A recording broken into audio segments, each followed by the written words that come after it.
Guys, good morning. Ayan, so welcome back sa ating YouTube channel. Ayan, so silipin natin yung ating tuta, ating Pomeranian na nanganak. Ayan, update ko kayo guys sa Pomeranian kong nanganak ng 4 na puppy.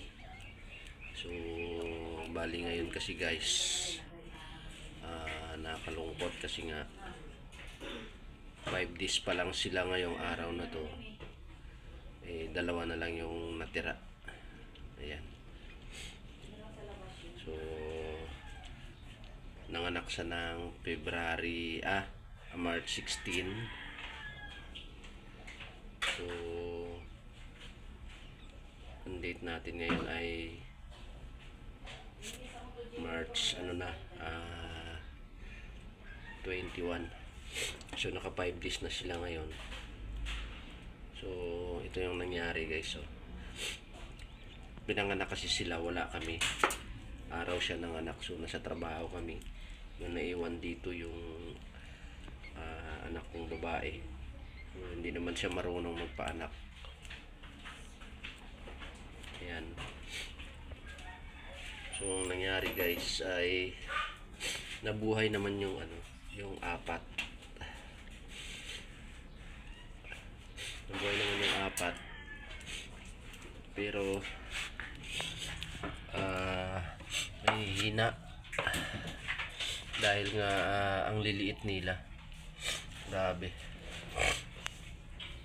Ayun, sinisipon na tayo ngayon dahil nga pupuyat tayo sa kakapadidi sa kanila. Ayan o.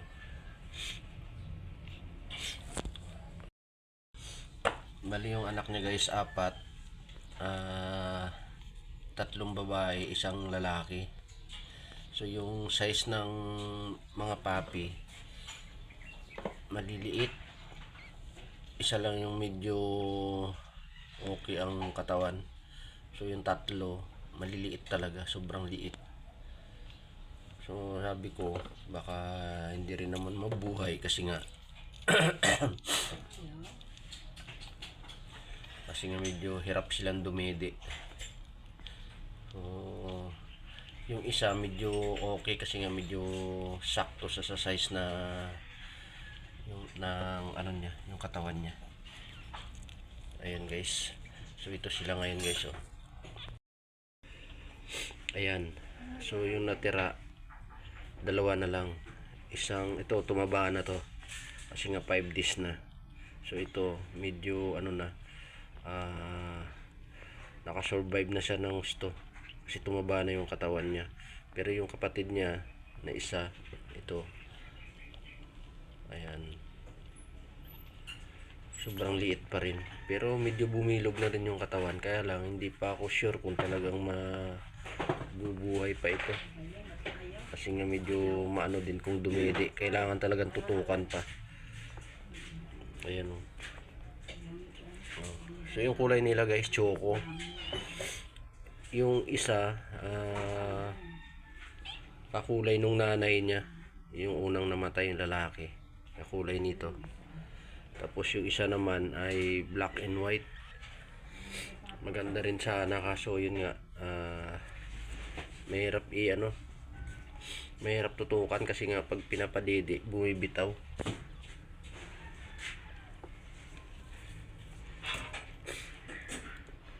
Ayan o, tsaka lagi rin kaming wala, kaya hindi rin namin natutukan kasi ito si Supip, pagka iba yung ibang tao yung humawak sa papi niya, nagagalit siya. So natatakot din yung mga tao dito sa bahay na hawakan yung mga tuta niya. Ayan o. So ako lang kasi ang nito, ang nakakahawak talaga sa kanya pagka may anak siya.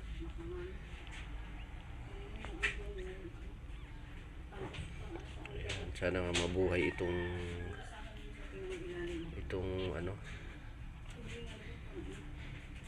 maliit. So ayan guys, nakakadidi naman siya kasi marami namang gatas to si ayan o, nalabas yung gatas. Ayan, mga gatas yan guys, lahat ng niya may mga gatas.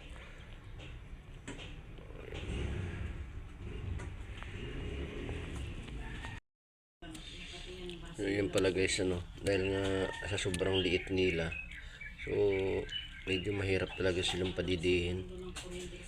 Ayan, no, sa unang araw, ayan, malakas sila. Pagkalabas nila, ayan, malakas sila. Pero pagkalipas ng mga 3 araw, ayun, doon mo na mapapansin na humihina. Pero nakakadidi naman sila. Ang problema, hindi ko alam kung bakit ganun ang Actually guys, matagal na ako nag-aalaga ng Pomeranian. Nakailang beses na rin ako magpaanak. Bihira lang talaga nabubuhay yung mga ganito kaliliit. Ayan. Tsaka ngayon lang din ako nakapagpaanak ng may ganitong kulay. Ayan o. Choco ang lumabas. Sayang nga lang at bumitaw na yung dalawang papi. Ayan.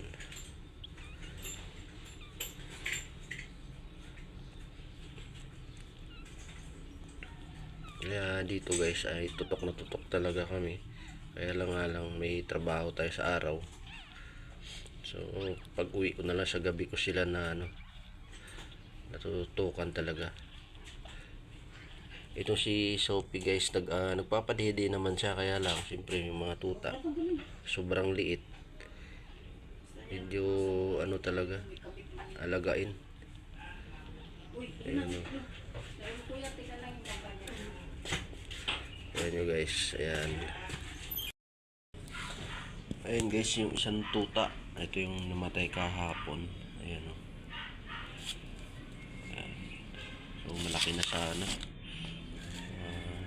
Nagkaroon na sana ng laman.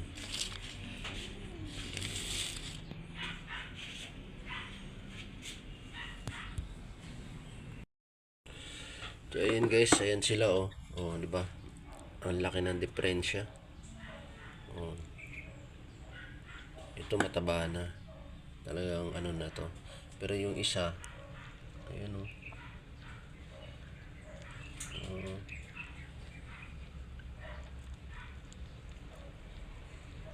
Ayan. So, yun pala guys, nung buntis itong si Sophie, so araw-araw yan vitamins. Binibigyan ko ng Papi OB yan.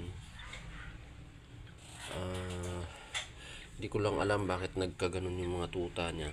May nilabas siyang sobrang liit. Kasi dati nung mga anak to, halos yung mga papi niya pag 5 araw na ganito nakalahat. Ganyan katataba. Ayan. So hindi ko lang alam kung bakit maliit. Siguro baka dahil nga 4 sila. Kaya maliit ang mga tuta. Ayan.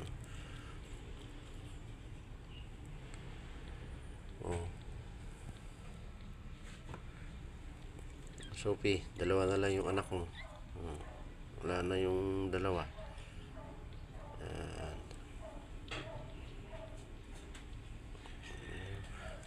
Sana mabuhay.